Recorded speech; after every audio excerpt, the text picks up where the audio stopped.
প্রাণ দিছো আমরা অধিকার নিছো জান দিছো প্রাণ দিছো আমরা অধিকার নিছো গোর্খা ছাত্র संघ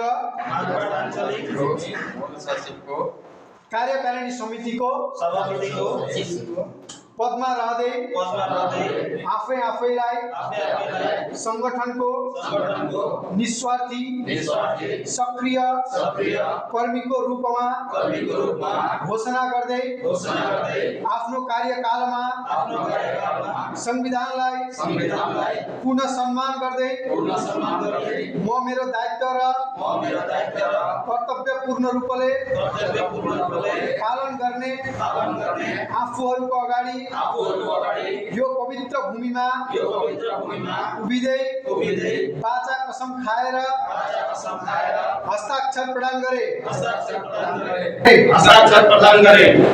अखिल असम गोर्खा छात्र संघ जिन्दाबाद जिन्दाबाद। মাজবাটক সদৌ অসম গোৰ্খা ছাত্ৰ সন্থাৰ 14 সংখ্যক প্ৰতিনিধি সভাৰ জৰিয়তে মাজবাট আঞ্চলিক গোৰ্খা ছাত্ৰ সন্থাৰ নতুন সমিতি গঠন।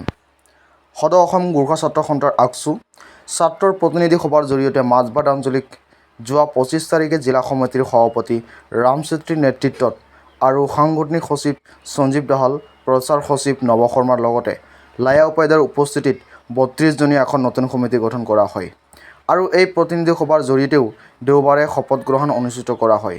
আনহাতে এই শপত গ্ৰহণ অনুষ্ঠানটিৰ জৰিয়তে মাজবাট আঞ্চলিক গোৰ্খা ছাত্ৰৰ উদ্যোগত গোৰ্খা জনগোষ্ঠীটোৰ মাটিৰ সমস্যা, শিক্ষাৰ অধিকাৰ, ৰাজনৈতিক অধিকাৰ আৰু জাতিটোৰ বিভিন্ন সমস্যা সমাধানৰ উদ্দেশ্যেৰে সমিতি গঠন কৰা হয়।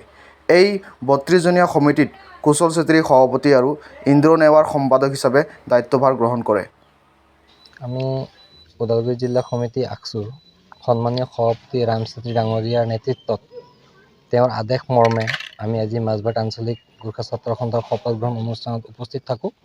মোৰ লগত উপস্থিত থাকে মোৰ সাংগঠনিক সচিব সঞ্জীৱ দাহাল ডাঙৰীয়া আৰু মোৰ লগত উপস্থিত আহিছে নৱ শৰ্মা ডাঙৰীয়া, প্ৰচাৰ সচিব আৰু মই। কি ক'ম, ভাল লাগিছে। শপত গ্ৰহণ অনুষ্ঠানটো খুব সুন্দৰকৈ পাৰ হৈ গ'ল আৰু এটা উদ্যমী যুৱকে কাম কৰিবলৈ অহা যুৱকে আকসুৰ প্ৰতি সমৰ্পিত হোৱা যুৱকৰ মুখ দেখিবলৈ পাই আমি জিলা সমিতি অতিকে আনন্দিত হৈছোঁ। আমাৰ মাজবাট আঞ্চলিক গোৰ্খা ছাত্ৰ সন্থাৰ নৱগঠিত সভাপতি কুশল চেত্ৰী ডাঙৰীয়া আৰু সন্মানীয় সম্পাদক ইন্দ্ৰ নেৱাৰ ডাঙৰীয়া প্ৰমুখ্যে আজি 32 জনীয়া কমিটি এটা গঠন কৰি গৈছিলোঁ যোৱা 25 তাৰিখে। পৰৱৰ্তী সময়ত তেওঁলোকে কাৰ্যনিৰ্বাহক সভা গঠন কৰি 52-54 জনলৈ ৰূপান্তৰ কৰিব। ষ্ট্ৰং কমিটি, খুব সুন্দৰ সমিতি। আগন্তুক দিনত গোৰ্খা জনগোষ্ঠীৰ অভাৱ অভিযোগ এই সমিতিখনে সুন্দৰকৈ সমস্যা সমাধানৰ দিশে আগুৱাই লৈ যাব পাৰিব বুলি আমাৰ ধাৰণা। বিশেষভাৱে জনগোষ্ঠীটোৰ প্ৰশ্ন উত্থাপন কৰি আহিছে। এটা কথা স্পষ্ট কথা, আমি বাৰে বাৰে কৈ আহিছোঁ, আমাৰ গোৰ্খা জাতিটোৰ ভূমিৰ সমস্যা যিটো চৰকাৰে সমাধান কৰিব তাৰ লগত গোৰ্খা ছাত্ৰ সন্থা থাকিব। হয়, যোৱা 25 জুন তাৰিখে আমাৰ মাজবাট আঞ্চলিক গোৰ্খা ছাত্ৰ সন্থা নতুনকৈ গঠন কৰা হৈছিলে আৰু সেই নতুনকৈ গঠন হোৱা প্ৰতিনিধিসকলক লৈ আজি শপত গ্ৰহণ অনুষ্ঠান ইয়াত সুন্দৰৰূপে সমাপন হৈছে। আৰু নতুনকৈ যোনটো সমিতি হৈছে ষ্ট্ৰং সমিতি এখন আমি পাবলৈ সক্ষম হৈছোঁ। কিমানজনীয়া সমিতিয়ে আজি শপত গ্ৰহণ কৰিছে? বৰ্তমান 32 জনীয়া সমিতি আজি শপত গ্ৰহণ কৰিছে। অনাগত দিনত আৰু এইটো সমিতি বাঢ়ি পেলাই আমি 55 জনীয়া সমিতি, আমাৰ সাংবিধানিক মতে যোন 55 জনীয়া সমিতি হ'ব সেইটো আমি কৰিবলৈ চেষ্টা কৰিম। কেনেধৰণৰ উদ্দেশ্য আগত লৈ আগন্তুক দিনত আপোনালোকে কাম কৰি যাম বুলি ভাবিছে? আমাৰ উদ্দেশ্য স্পষ্ট।